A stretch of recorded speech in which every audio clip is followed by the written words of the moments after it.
Craziest ಯಾವ್ದಾದ್ರು ಒಂದು proposal ಬಗ್ಗೆ ಹೇಳಿ. ಅಲ್ಲ ಈಗ ನಾನು ಅದೆಲ್ಲ ನಾಪ್ಸ್ಕೋಬೇಕು. ಪರವಾಗಿಲ್ಲ. ಅದೆಲ್ಲ ಜಾಸ್ತಿ ದಿನ ನಂಗೆ ನಾಪ್ಕೊಂಡ್ ಇರಲ್ಲ. ಒಂದ್ 3 ನಡೆದಿದೆ ಅಂತಾನೆ ಮರ್ತೋಗಿರುತ್ತೆ. ತುಂಬಾ ದೊಡ್ಡ ದೊಡ್ಡ ಲೆಟರ್ಸ್ ಗಳು ಓದಿದೀನಿ ಕೆಲವೆಲ್ಲ. ಏನಂತ ಬರೀತಿದ್ರು ಆ ಲೆಟರ್ಸ್ ಅಲ್ಲಿ? ಯಾವ್ದು ನಾಪ್ಕ ಇಲ್ಲ. ಯಾವ್ದು ನಾಪ್ಕ ಇಲ್ಲ.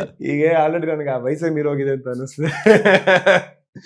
ಈ ಚರ್ಚೆ ಮಾಡೋ ವಯಸ್ಸು, ಅದನ್ನ ನೋಡಿ ಎಂಜಾಯ್ ಮಾಡೋ ವಯಸ್ಸು. ನಾನೇನೋ ಸ್ವಲ್ಪ ಮೆಮೊರೀಸ್ ಗೆಲ್ಲ ಹೋಗಿ ಸ್ವಲ್ಪ ನೆನಪುಗಳನ್ನ ಮೆಲ್ಕ್ ಹಾಕ್ಲಿ ಅಂತ ಹೇಳ್ಬಿಟ್ಟು ನಾನ್ ನೋಡ್ತಿದ್ದೆ.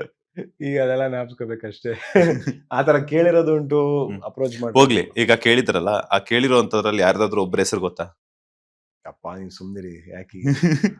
ಇಲ್ಲಲ್ಲ, ಸುಮಾರು ಜನಕ್ಕೆ ಮದ್ವೆ ಆಗಿದೆ. ಅಲ್ಲಿ ಬ್ರಿಟನ್ ಅಲ್ಲಿ ಸುಮಾರು ಜನ ಇರ್ತಾರೆ. ಅದು ಅವ್ರೇನು ಬಂದ್ ಏನ್ ಮಾಡ ಕನ್ನಡ ಇಂಟರ್ವ್ಯೂ ನೋಡಲ್ಲ ಅಂತೀರಾ? ನೋಡಿದ್ರು ಕೂಡ ಅವ್ರಿಗೆ ಅರ್ಥ ಆಗಲ್ವಲ್ಲ ಕನ್ನಡ. ಆಗಲ್ಲ, ಹೇಳ್ಬಾರ್ದು ಅಂತೀರಾ? ಹೇಳ್ಬೋದು, ತೊಂದ್ರೆ ಏನಿಲ್ಲ. ತುಂಬಾ ಬೇಕಾದ್ರೆ ಅವ್ರು ತೋರ್ಸೋಣ, ಕನ್ನಡ ಕಲ್ಸ್ಕೊಟ್ಟು ಬೇಕಾದ್ರೆ ತೋರ್ಸೋಣ, ಹೌದಾ? ಆಮೇಲೆ ಬೇಕಾದ್ರೆ ನೋಡ್ಕೊಳ್ಳೋಣ. ಆತರ ಯಾವ ಫಾರಿನ್ ಹೆಸರುಗಳು ಇರ್ತವೆ. ಹೇಳಿ, ಪರವಾಗಿಲ್ಲ. ಏನ್ರಿ ಹುಚ್ಚು? ತಿಳ್ಕೊಬೇಕು. ಏನ್ ಗೊತ್ತಾ, ಈಗ ಗತವೋ ಇಬೋದ ಹೀರೋ ಫಾರಿನ್ ಲವ್ ಸ್ಟೋರಿ.